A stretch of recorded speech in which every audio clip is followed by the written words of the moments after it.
विष्णु भगवान की जय हो। गजाननं भूतगणादिसेवितं कपित्थजम्बुफलचारुभक्षणं उमासुतं शोकविनाशकारकं नमामि विघ्नेश्वरपाद्यपङ्कजम्। बोले श्री कृष्ण भगवान की जय हो। बोलिए राधे राधे।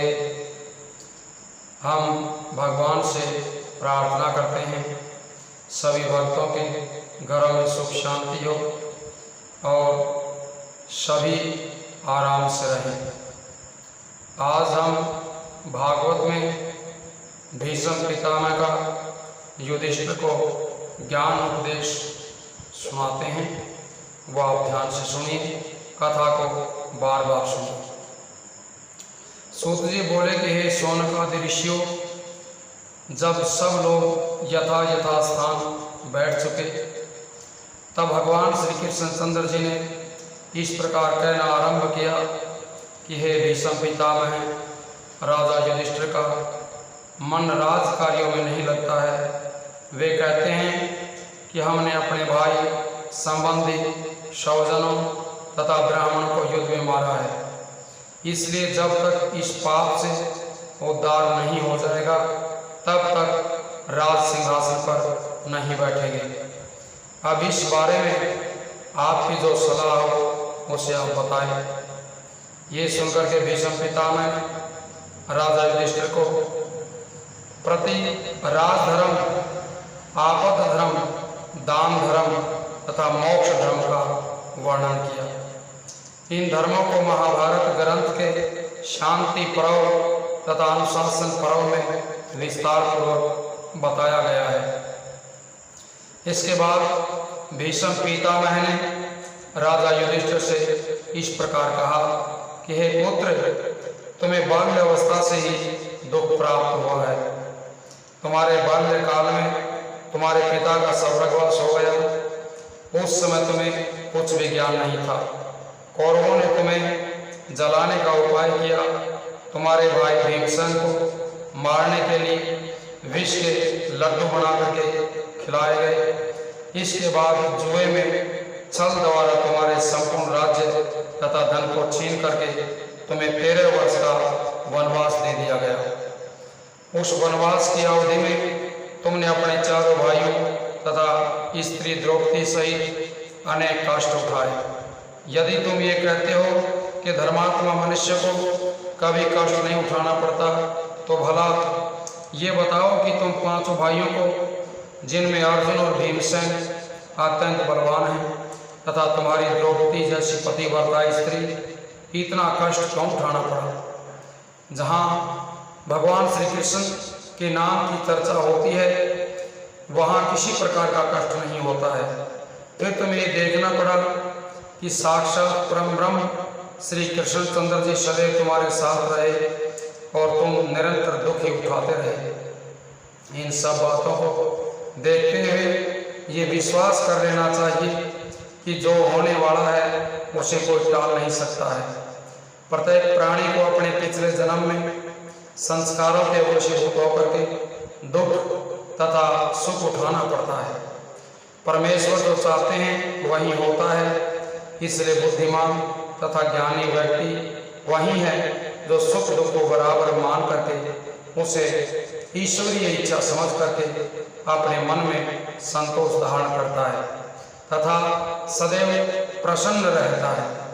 जो लोग थोड़े ही दुख में दुखी होकर के रो पड़ते हैं, वे भी अंत में नारायण की ऐसी ही इच्छा थी ये समझ करके संतोष धारण कर लेते हैं। परंतु ऐसे व्यक्ति को महामूर्ख समझना चाहिए। मनुष्य के द्वारा चिंता तथा परिश्रम करने से कुछ नहीं होता है। होता वही है जिसे होनहार कहते हैं। इन साक्षात भगवान श्री कृष्ण चंद्र जी के जो अपना स्वरूप छिपा करके संसार में अनेक प्रकार की लीलाएं करते रहते हैं, भेद को कोई नहीं जानता है। जो त्रिलोकीनाथ अर्जुन को अपना भगत जानकर उसके रथ के सारथी बने, उनकी महिमा तथा प्रशंसा का वर्णन मैं कहाँ तक करूं। हे राजन, जो महापुरुष इन त्रिलोकीनाथ की इच्छा पर निर्भर रह करके अपना जीवन तप, दया आदि शुभ कर्मों में व्यतीत करते हैं, उनमें सर्वप्रथम भगवान शिव शंकर जी पहले नंबर पर हैं, जो कैलाश पर्वत पर निवास करते हैं तथा जिन्हें हरि भजन तथा तप को छोड़ करके अन्य कोई लौकिक कार्य नहीं है। दूसरे श्री नारद मुनि हैं, जो आठों पैर वीणा बजाते हरि गुणों का वर्णन करते हुए जहाँ चाहते हैं भ्रमण करते रहते हैं। ज्योति स्वरूप परम ब्रह्म के ध्यान के अतिरिक्त उन्हें कोई दूसरा काम नहीं है।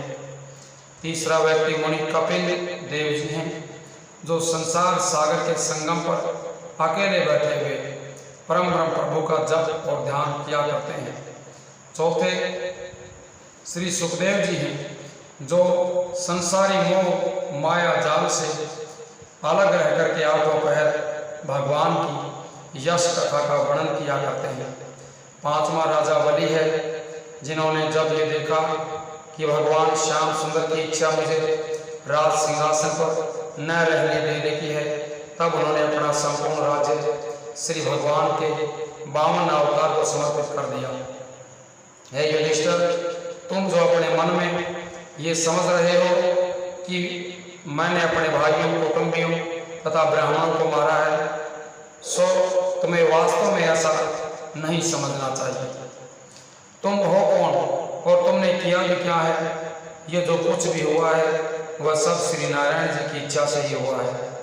उन्होंने जब जो चाहा वही किया और भविष्य में भी जब जो चाहेंगे वही करेंगे। इसलिए हे युधिष्ठिर, तुम अपने मन में इस चिंता को निकाल दो तथा जो कुछ हुआ है उसे श्री नारायण की इच्छा समझो। प्रजा का पालन करना तुम्हारा धर्म है। यदि तुम राज्य नहीं करोगे तो तुम्हें और भी अधिक पाप लगेगा। इतनी कथा सुनाकर सूत जी ने कहा कि हे ऋषियों, जिस समय भीष्म पितामह तथा युधिष्ठिर को समझा रहे थे, उस समय द्रौपदी भी वहीं बैठी हुई उनके उपदेश को सुन रही थी। भीष्म पितामह ने धर्मोपदेश करते हुए ये बात भी कही कि जिस सभा में कोई व्यक्ति अधर्म करने की इच्छा करे, उस समय यदि कोई धर्मात्मा व्यक्ति हो तो उसे चाहिए कि वह उस व्यक्ति को अधर्म करने से रोक दे, और यदि उसमें रोकने की सामर्थ्य नहीं हो तो स्वयं ही उस सभा से उठ करके चला जाए।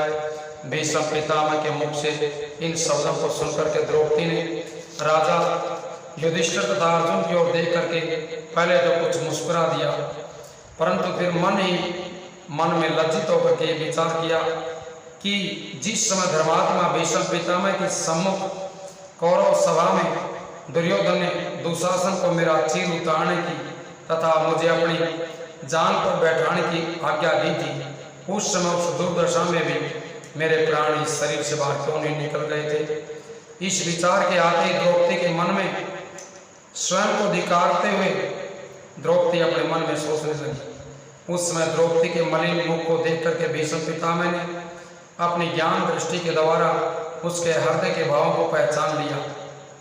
तब वे द्रौपदी को समझाते हुए इस प्रकार कहने लगे कि हे पुत्री, तुम अपने मन में किसी प्रकार का सोच मत करो, क्योंकि वह सब अपराध मेरे ऊपर है। जिस समय कौरव सभा में मैं बैठा हुआ था तथा दुर्योधन अधर्म करना चाह रहा था, उस समय यदि मैं मना कर देता तो वह उस अधर्म को कदापि नहीं कर सकता था, परंतु उस समय मुझे कुछ ज्ञान नहीं रहा था। हे पुत्री, तुम निश्चय जानो कि उस समय भगवान श्याम सुंदर की इच्छा उसी प्रकार की थी। उनकी इच्छा में किसी को बुद्धि अपना कार्य नहीं करने देती है। इसका एक कारण ये भी है कि कोई व्यक्ति जितना भी ज्ञानी तथा धर्मात्मा क्यों न हो, यदि वह अधर्मी के साथ रहता है तो उसके संग दोष के कारण ज्ञान नष्ट हो जाता है। जो लोग अधर्मी का अन्न खाते हैं, उनकी बुद्धि भी वैसी ही अधर्म में हो जाती है। उन दिनों हम लोग भी अधर्मी दुर्योधन का अन्न खा रहे थे तथा सदैव उसी के साथ रहते थे। इस कारण उन दिनों मुझे भी धर्म अधर्म का ज्ञान नहीं रहा था। अब मुझे अधर्मी दुर्योधन का अन्न जल छोड़े हुए तथा इस सैया पर सोते हुए 56 दिन व्यतीत हो गए। इसलिए दुर्योधन के अन्न का विकार और संगति का प्रभाव मेरे ऊपर से हट गया है। हे पुत्री, इस बारे में मैं तुम्हें एक दृष्टांत सुनाता हूँ, तुम उसे मन लगा करके सुनो। पिछले युग में राजा शिवी के यहाँ एक परम ज्ञानी महात्मा निवास करते थे। राजा शिवी बड़े सने और सच्चाई से उनकी सेवा शुश्रूषा किया करता था। उस राजा के नगर में रहने वाले एक ब्राह्मण ने अपनी पुत्री का आभूषण बनवाने के लिए एक सुनार को कुछ सोना दिया। सुनार ने सोने को चुरा करके पीतल का आभूषण बना दिया तथा उसके ऊपर सोने का पानी चढ़ा करके ब्राह्मण को दे दिया। ब्राह्मण ने वह आभूषण अपनी पुत्री को पहना दिया। जब लड़की उस आभूषण को पहन करके अपनी ससुराल में गई, तब उसके पति ने उस पीतल के आभूषण को पहचान करके अपने मन में बहुत बुरा माना तथा उस लड़की को उसके पिता के घर वापस भेज दिया और फिर कभी अपने घर नहीं बुलाया। ये गति देख करके ब्राह्मण ने राजा के दरबार में जाकर के सब कथा कही तथा न्याय की भिक्षा मांगी। तब राजा ने उस सुनार का अपराध सत्य जान करके उसका सब अन्न धन छीन करके कारागार में भेज दिया। एक दिन उस सुनार के अन्न से राजगृह में भोजन बनाया गया। उस भोजन का कुछ भाग उन परम हंस महात्मा ने खाया। तब उसके मन में उसका ऐसा प्रभाव उत्पन्न हुआ कि उन्होंने राजा की किसी वस्तु को चुराने का निश्चय कर लिया। उसी निश्चय में उन्होंने रानी के एक अत्यंत सुंदर रत्न जड़ित हार को चुरा लिया। उसके बाद उन्होंने उस हार को एक वस्त्र में लपेट करके अपने पास रख लिया तथा 3 दिन तक भोजन करने के लिए राजमहल में नहीं गए। 3 दिन तक निरंतर उपवास करने के कारण जब उनके पेट में सुनार के अन्न भक्षण का प्रभाव नष्ट हो गया, तब उन्हें यह ज्ञान उत्पन्न हुआ कि हाँ, मैंने ये कैसा दुष्कर्म कर दिया। इस पाप के कारण तो मुझे नरक लोक की घोर यातना भोगनी पड़ेगी। अब तो मुझे यही उचित है कि इस अधर्म का दंड इसी शरीर में यहीं भोग लेना चाहिए, जिससे परलोक का भय न रहे। ऐसा विचार करके वे परमहंस राजा के पास जा पहुँचे तथा अपनी चोरी का सब हाल बता देने के बाद इस प्रकार कहने लगे, हे पृथ्वीनाथ, आप इस अधर्म के दंड स्वरूप मेरे दोनों हाथ काट डालिए ताकि मैं अपने अधर्म का भोग इसी जन्म में भोग लूँ। परमहंस के ये वचन सुन करके राजा ने पंडितों से पूछा कि परमहंस का इस प्रकार से मन बदल जाने का क्या कारण था, जो उन्होंने पहले तो हार को चुरा लिया और अब मेरे पास आकर के इस प्रकार की बात कह रहे हैं। राजा की बात सुन करके उन पंडितों ने अपनी विद्या से विचार करके कहा कि हे राजन, जिस दिन इन परमहंस महात्मा ने ये हार चुराया, उस दिन उन्होंने किसी अधर्मी का अन्न खाया होगा। इसी कारण इनकी बुद्धि उस समय नष्ट हो गई थी। पंडितों की बात सुनकर के राजा ने जब पूछताछ की तो उसे पता लगा कि उस दिन उन्होंने उस पापी सुनार का अन्न खाया था। इसी कारण उनकी बुद्धि पलट गई थी। इसलिए हे द्रौपदी, जब केवल एक दिन अधर्मी का अन्न खाने से परमहंस महात्मा तक का ज्ञान नष्ट हो गया, तो मैं सदैव ही उस अधर्मी दुर्योधन का अन्न खाता रहता था। इसलिए उस स्थिति में तेरे ऊपर अधर्म होते देख करके यदि मैंने दुर्योधन को वैसा करने से नहीं रोका, तो इसमें कोई बड़ी बात नहीं है। बोले श्री कृष्ण भगवान की जय हो। बोले श्री राधे राधे। सभी भक्तों से प्रार्थना है, इस चैनल को सब्सक्राइब करें, शेयर करें। जिन्होंने पहले सब्सक्राइब किया हुआ है वो दोबारा सब्सक्राइब ना करें और इस कथा को बार बार सुने और रोज सुने।